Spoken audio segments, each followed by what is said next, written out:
So ganitong paraan lang mga kabisdak sa mga baguhan pa lang. So ito na naman po yung i-share ko sa inyo na diskarte o kaalaman. Ayan, lagyan na natin ng sulat. Ayan na po. Magandang umaga po sa inyong lahat. So mayroon na naman po tayong bookbinding ngayon mga kabisdak, no? Ayan, makakapal ulit. So ito, kadugtong pa rin to dun sa, kung napapanood yung mga video natin, yung makapal na in-upload o binutasan ko. So ito po yung kadugtong pa rin ito mga kabisdak, no? Yan, so ganun pa din siya kakapal, oh. Ganyan. Siyam na piraso po yan mga kabisdak. Yan po ang gagawin natin ngayong araw. Yan mga kabisdak, lagyan muna natin ng guhit sa gilid dito. Ginagawa mo.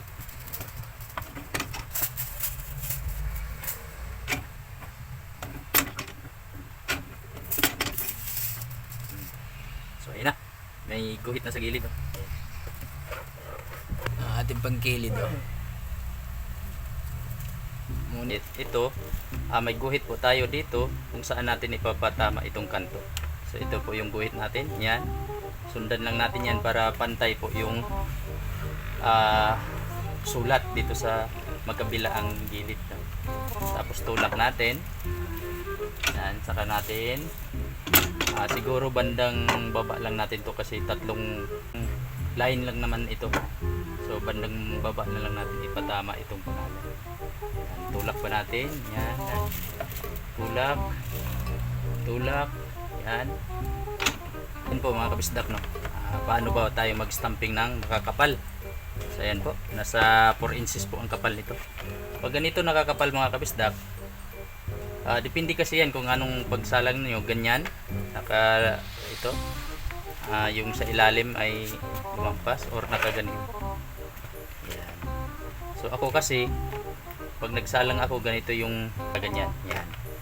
Yung iba naman ganyan ang pagsalang nila. Sa akin ganyan. So nasanayan ko kasi ganyan. Tapos pag makapal siya, mapapansin natin ito, hindi siya babakat ang dito.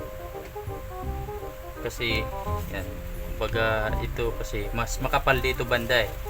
Kaya hindi ito babakat yung kabilang side. So ang diskarte natin mga kabisdak para pantay yung lapat niya, kung sulat natin o yung pagkalagay ng pangalan, kailangan nating kalangan dito. So ganyan, salang ganyan, tapos kalang po tayo. Ito po yung pangkalang natin, no? Lagay natin dyan sa ilalim. Ayan. Ibagsak yung pangalan. Ayan po, try natin. So ganitong paraan lang mga kabisdak sa mga dating nagbabind. Alam na tong ganitong technique. So sa mga baguhan pa lang, so ito na naman po yung i-share ko sa inyo na diskarte o kaalaman. Ayan, yan na natin ng sulat. Ayan na po. May sulat na. Ayan. Yung pangalawa. Salang. Ayan. So tingnan lang natin dito. May guhit naman tayo dito sa dulo para kung saan natin ipatama itong kanto. Ayan. Tapos lagyan na naman ng kalang. Tapos bagsak. So ganun yung mga pista ko.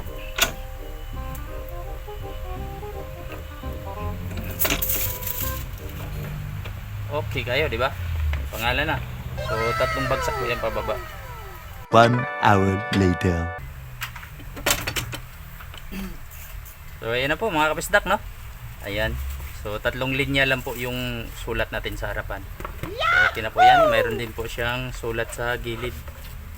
Ayan. Ayan po, kakapal yung gilid niya. Tapos yung harapan. So ayan na po. Okay na to.